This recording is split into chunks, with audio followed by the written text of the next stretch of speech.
This podcast is brought to you by Carvana. Car shopping shouldn't feel like preparing for a marathon of paperwork. That's why Carvana makes buying and financing your car easy. From start to finish, search thousands of vehicles with great prices. All online, all on your time. And when you're ready, your new car shows up right at your door. It doesn't get better than that. Buy your car the easy way. On Carvana. Delivery fees may apply.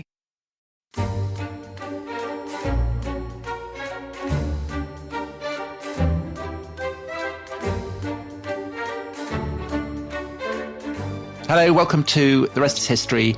We continue with our World Cup marathon, and today we are in the Far East. We are in South Korea, the land of K-pop and the Squid Game. But also, Dominic. Yes, Tom. Well, I'm leaving it hanging because I was hoping that you'd come in because your choice of theme today is it's a slightly recherche one, isn't it? But also an intriguing one. I wouldn't say recherche, Tom. I think it's fair to say since we started this podcast, The Rest is History, there have been some subjects that you've been very keen to do. So you've often said you'd like to do, the Roman emperors. One day you will give us your podcast about the historical Jesus. Well, for Christmas, it's going to be a Christmas treat. Voted for by the fans, which everyone's much looking forward to. And another subject that I know you've often shown an enormous amount of interest in. You've said you're particularly passionate, I believe, about early modern South Korean poetry. Is that right, Tom? Love it. Absolutely love it. Well, right from the beginning, I was saying we have to do an episode on that because that is what the punters will want. It's a subject that we've often had a lot of requests about. People have said, when are you going to do it's Hitler, Tudors, 16th century South Korean poetry. It's just endless. But today is the day. Sorry, it may seem a cliche to you, Tom, but we're going to be talking about the South Korean poet Hwang Jini. They do that on all the other podcasts. Let's cut to it. Has Dan Snow done it? Yes, he does it every other week. So let's cut to the chase. How familiar are you with the institution of the gisaeng? The Korean geisha girls. It is very good. Very good, Tom. Yeah. Gisaeng were women from outcast families or kind of slave families. And basically, they were trained to be courtesans, and they provided entertainment and sort of comfort, I suppose you would say, if you were being euphemistic, to powerful men. But is it so? How like the geishas are they kind of modelled on them? No, or is it the other way around, or is it say a common cultural matrix? I'm probably not as familiar with Japanese history, to be completely frank with you, as I could be. Mm-hmm. But I think they are not influenced. They're not sort of modeled on them at all. So I'll explain where they sort of come from. So Korea, let's do a bit about the history of Korea generally. The idea of Korea and the Korean state comes from a kingdom called the Kingdom of Goryeo, which was sort of flourished from about the 10th century to the 14th century. And I think it's fair to say at the outset two things. One, neither of us is really an expert on Korean history. Is that fair to say, Tom? I think that is fair. And secondly, although we both obviously do speak Korean, but not medieval, is it? Medieval Korean is not really our specialism. No. So it was in the period from the 10th century to the 14th century, sort of three regions basically become merged into a single entity, which is the basis of modern day Korea. And at this point, Korea was Buddhist. So this kingdom, the kingdom of Goryeo, is the sort of golden age of Buddhism in Korea. And there's all kinds of sort of trade and industry with other sort of Buddhist places and all this kind of stuff. And then that falls in the end of the 14th century, and it's replaced by another sort of great sort of kingdom, which is called the Kingdom of Joseon. The big difference is religious. It will please you to hear. The new one isn't Buddhist. It's Confucian. Confucianism gives way. So Confucianism replaces Buddhism. So in both cases, influenced by, this is reflecting what's happening in China. Yeah, absolutely. So China is the big influence. So that great Joseon kingdom, which runs from 1392 to 1897, this is the sort of golden age of Korean identity, of Korea sort of maturity. Most of the things in modern Korea, so culture, language, literature, all these things are traced back from this period. And one really important element of it is the institution of the gisaeng. So these are the sort of, as you said, the courtesans. There are a few thousand of them, not a huge number.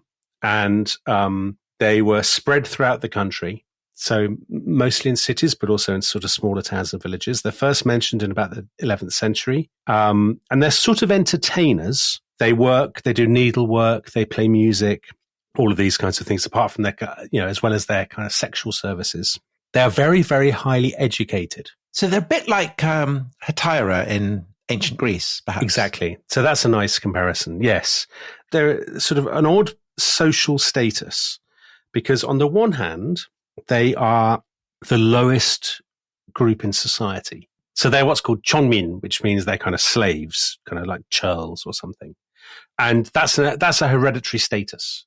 So if you're at that level of that bottom stratum, your children will inherit it as well. So it's a kind of caste system. It's caste, exactly. So they're considered unclean. And other people who are in that chonmin stratum are butchers and entertainers and shamans and toilet sorcerers. cleaners. And exactly. Eventually, the gisaeng are owned by, they're considered slaves owned by the government. They're better treated than normal slaves because they're considered very highly educated, very, very highly trained. And so this is a kind of hereditary thing that you're a girl born to one of these women.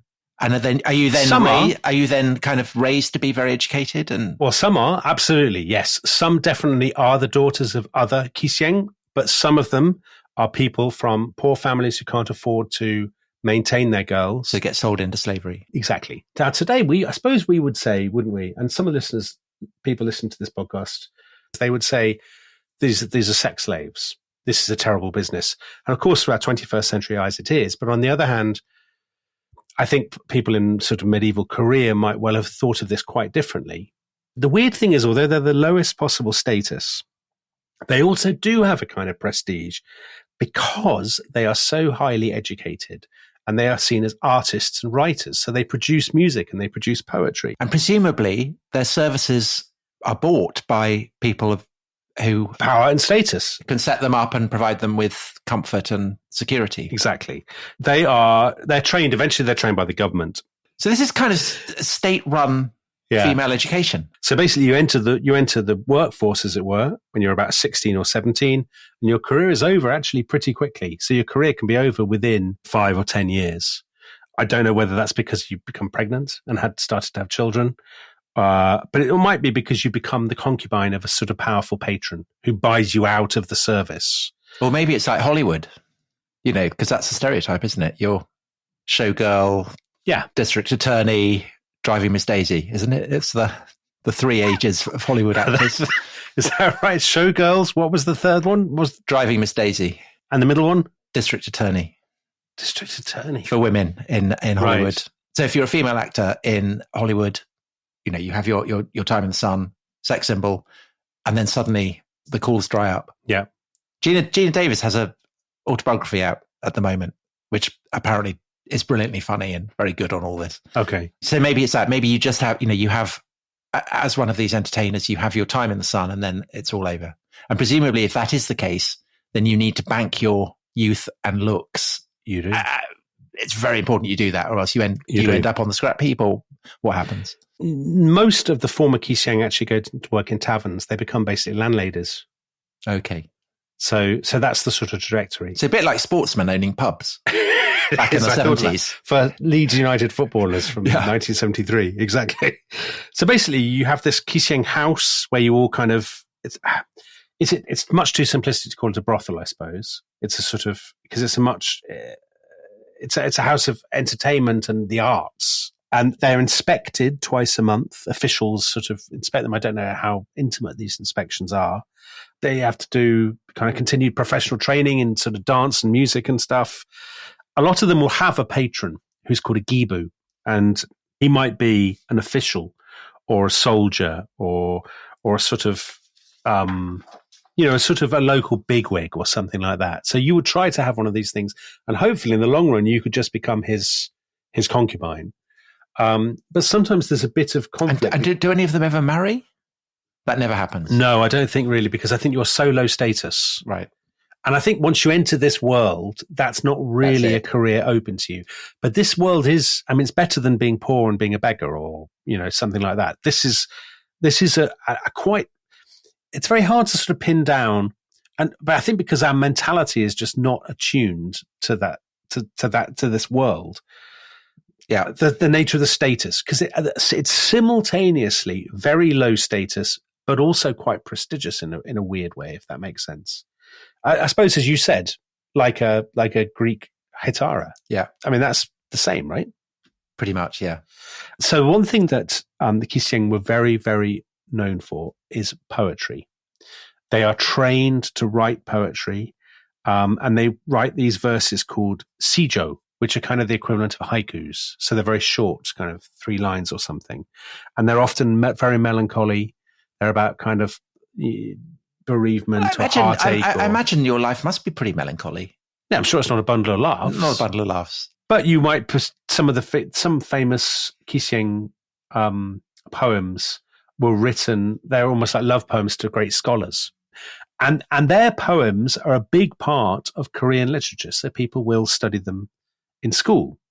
And unlike a lot of other women in Korean society, sort of late medieval, early modern period, gisaeng move around. So they're moving between different social groups and between different kind of parts of the social landscape.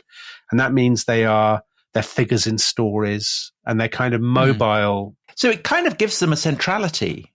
Exactly. In medieval culture. It does indeed. It does indeed. Because by and large, most medieval poets in Europe are men. Exactly. And that's what makes them so remarkable. And the most remarkable one of all is a woman called Hwang Jini. So her gisaeng name was Myeongwol, which means bright moon. But she is by far the most famous gisaeng of the Joseon dynasty. Should we take a break at this point? Yes, because we're going to focus on this great character. Wonderful. Okay. Really look forward to that. We'll see you in a few minutes. This episode is brought to you by Rocket Money. Tom, we often talk about how to organise our finances. I'm very conscious that I'm paying for a lot of mad subscriptions. And there's one thing that we've talked about often on this show. It's the thing that we probably hate more than any other, and it's a hidden fee. I would love to get my finances under control. There are all these things piling up on our bank statements, and I think I need to fix this problem. I need to sort this out and to stop this. I mean, my finances are so chaotic that I need this app. So I'll tell you what it is. It's called Rocket Money. It's a personal finance app that helps find and cancel your unwanted subscriptions. It monitors your spending and it helps to lower your bills so that you can grow your savings. With Rocket Money, you can track all of your subscriptions and you can easily cancel within the app with just a few taps, saving you time, avoiding charges. And you can also set budgets and goals and get personalized insights and regular reports to track how you're doing. They will even send you real-time alerts for large transactions, upcoming bills, refunds, and even low balances. So let Rocket Money help you reach your financial goals faster. Join at rocketmoney.com/ishistory. That's rocketmoney.com/ishistory. rocketmoney.com/ishistory.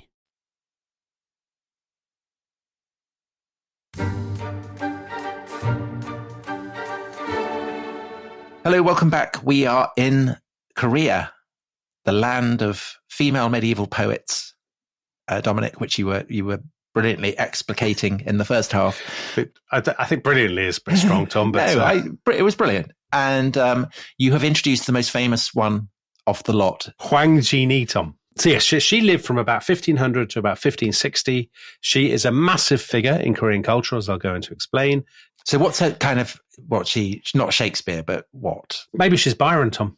Okay. That would appeal to you. Yeah, it would. I mean, I love her already. I only said that to pander to you, to be honest with you. I love her. So what do we know about her? We think she's the daughter of a scribe called John Hun Gyum. Oh, so like Diocletian. But John Hun Gyum is a woman. Yeah. And the story goes that her mother was washing underneath a bridge when a handsome man, a politician's son called Hwang Jini, came across her, and they fell in love instantly, as people often seem to have done in the medieval early modern period, Tom, in literature. Extraordinary. Especially by bridges. By bridges. So presumably a kind of liminal space. Oh, very good. Very good. Very good. Podcasting's game was academia's loss, yes. I think it's fair to say. You could be decolonizing a curriculum right now, and instead you're throwing your life away on listening to you titter. Exactly. So he came back that night. They drank together. They spent the night together. And Hwang Jini was the result. And obviously, because she's born out of wedlock. Does the father just gallop off? He just disappears. It has nothing more to do with her. That's the end of him. He will not reappear in this story, Tom. She's very, very beautiful. Her mother brings her up. Her mother herself loved music and dance, so educates at Hwang Jini and all this sort of stuff. Why did she become a gisaeng? Well, here's why. Because there's a story that one day a funeral procession was going past her house, and she looked out, and the coffin stopped outside her house because she was reading her poetry, and the coffin wouldn't budge. It was listening to her reading her poems. That's fabulous. What a wonderful, wonderful image. And it only moved when she ran out and she pulled off her skirt, her outer skirt, and threw it over the coffin. And only at that point did the coffin move again, which is a very strange occurrence. Later on, Tom, it turned out that the coffin was the body of an aristocratic man who had fallen in love with her, but couldn't marry her because of her low status, and he had died of a broken heart. She's 15 years old, and the story goes that at that point, she realized her tremendous appeal, and she decided forthwith to become a gisaeng. So that's the story. Right. The more prosaic explanation is that her mother couldn't afford to keep her and sent her away. And she therefore became a courtesan. Yeah. So you can choose, are you a romantic? I'm going for the former. Yeah, obviously. We're romantics on The Rest is History, so we believe the former story. She starts out as a courtesan. She's very sort of successful. There's a story told about her when she's quite young. One of her first trips, she gets basically her own gibu, her own patron, or sort of a strange sort of patron. And this one's alive, presumably. Yes, he's alive. So that's good. He's a man called gisaeng, and they go off to the Diamond Mountains. Oh, wonderful. But they run out of money, and so they beg. Oh. And yes. So he's a dud as a patron then? He's a terrible dud, Tom, because at one point they're in such dire straits that she has to sell her favors to a monk. So what does this story tell us? I mean, I read academic explanations of what this story told us. I mean, I think this story tells you nothing good. But apparently this story tells us that she can deal with men as an equal, that she can use her sexuality to get what she wants, and that she's very frank and kind of authentic, and she doesn't care what she does. I mean, that's one way of interpreting it, I suppose. And it's sort of said, this sort of thing about her frankness is a big part of her appeal. So it's said that she doesn't wear any jewelry, which most gisaeng did. She doesn't wear any makeup or fancy clothes because she's so naturally beautiful. Yeah. But also because she's pioneering a new kind of style, which is unadorned, authentic, all this sort of thing. And is her poetry like that? Well, I'm glad you mentioned the poetry because I'm about to get onto the poetry. Because she's famous because of this interaction with the monk. Let's not delve too deeply into that. But she's also famous because of her verses, which have survived. So I said beforehand that there's a kind of formula called a sijo, which is it's older than a haiku. It's quite similar. They normally have 3 lines. Obviously, when they're translated, it doesn't quite follow the same format. I'll probably read it in English rather than Korean. So this is a very, probably her most famous poem, Tom. I will divide this long November light and coil by coil lay it under a warm spring blanket, and roll by roll, when my frozen love returns, I will unfold it to the night. That's wonderful. You like that? Yeah. That's translated by David Bannon in the Hangul Herald. I love it. Apparently, the double meaning that you don't get in English is that the word that she uses for her beloved, her frozen love, which is David Bannon's translation, it means somebody, there's some kind of wordplay. It means both your sweetheart and somebody who has been frozen by winter. Great. Another famous poem is called Full Moon. And this is some sort of play on her gisaeng name, which also means bright mood. Yeah. There was a very famous sort of scholar called Byok Kye-su who was famous for his virtue and his sort of asceticism, his chastity. Yeah. So you can imagine what Hwang Jini set out to seduce him, and indeed did seduce him. This is the poem that she wrote to him. Do not boast of your speed, O blue-green stream running by the hills, Once you've reached the wide ocean, you can return no more. Why not stay here and rest when moonlight stuffs the empty hills? Stuffs. No, that's what I thought, Tom. That stuffs was an unusual choice. Can a hill be stuffed with moonlight? I mean, maybe it can. It's got a cave. Yeah, I suppose so. That's an image we shouldn't really pursue. So the thing that she's most famous for, Tom, is her riddle. And I should have flagged this up at the beginning because I think people would have looked forward to me asking you this riddle. It's like Bilbo and Gollum. Basically, the thing was you could come to see her, and only if you passed the test of the riddle would you be able to spend the night with her or whatever. Now, the riddle was known as the Geomiligo Idabulchul. And I don't know what to say to you, Tom, but that is the riddle. That's the riddle. Yeah. I just have a policy of not answering riddles. I just don't really approve of them. And Dominic, I mean, not to be offensive. Yeah. You were not as personable as Hwang Jini. No. And so I don't want to spend the night with you. Okay, fair enough. So I'm not going to answer it. Okay, well, I'll tell you the answer because I don't think you do know the answer. The answer is in the title, Geomiligu Idabulchul. I'm reading this from what I've read. Yes, understood. If you combine the variations in the title of the characters, if you fiddle with it in some way, the first part, Geomiligu, creates the Chinese character that means spoken word. And the second part means day. Right. And then those words together, you get the Chinese word that means consent. Right. And then you're in. Wow. So I think you had to be there, really. Yeah, I think probably. It's, probably. Anyway, only one person. One. So you're actually in good company. Yeah, you're in good company. So she was a courtesan, but she only ever had one. She only ever slept with one person. Well, this was the monk. So the monk got it.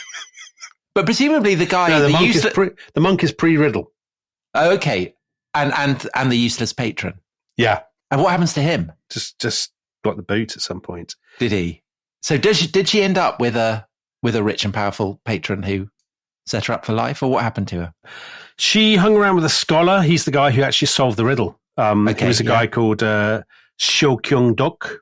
She said that he was one of the three wonders of the Kaesong area. That's what she said. The other wonders were herself. She sounds great. And the Pakyon Falls. Okay. But, I forgot to say about the monk. He had been celibate for 30 years. Yeah. And then she stole his heart. So, tremendous figure. But what happened to him after he'd... The monk or the scholar? Yeah, the monk. No. I mean, you're asking for details that I just don't know. Okay. That nobody knows. That's the nature of history. Yeah, okay. There's an awful lot of uncertainty. But I imagine that she's such a famous person that actually these people would have constructed narratives about them. We shall come to the constructed narratives.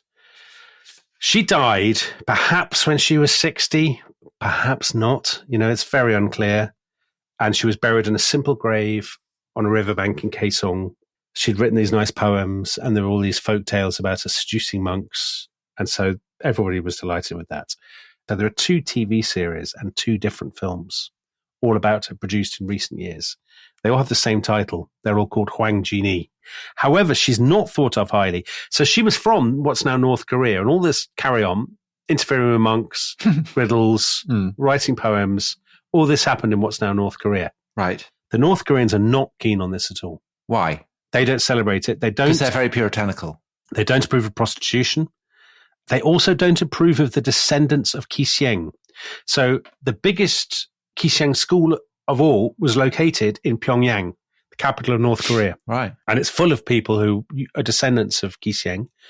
But the North Korean communist regime regard them as having tainted blood because of their role. But they were workers. Well, I don't think it sees it that. Again, this goes back to their ambiguous social status.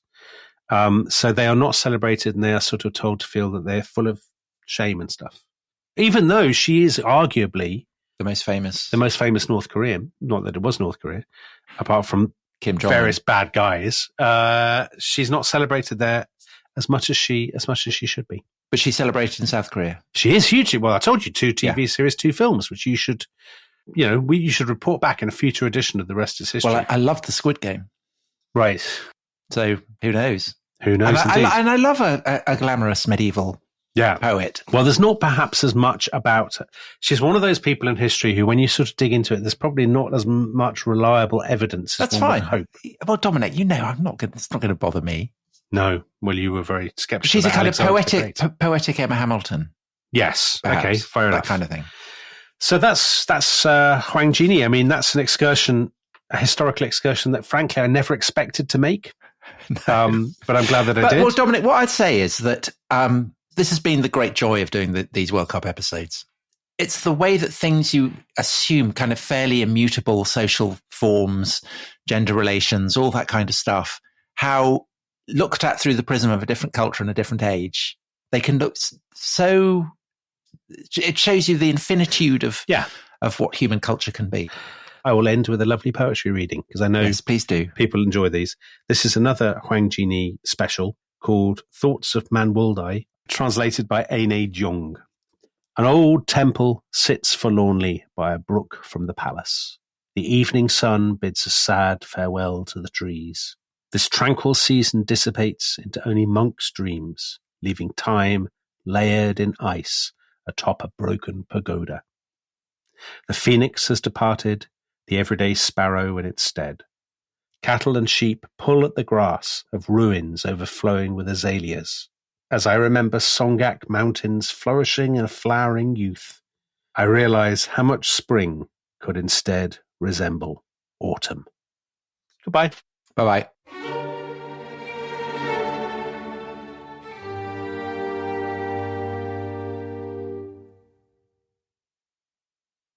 Thanks for listening to The Rest is History. For bonus episodes, early access, ad-free listening, and access to our chat community, please sign up at restishistorypod.com. That's restishistorypod.com.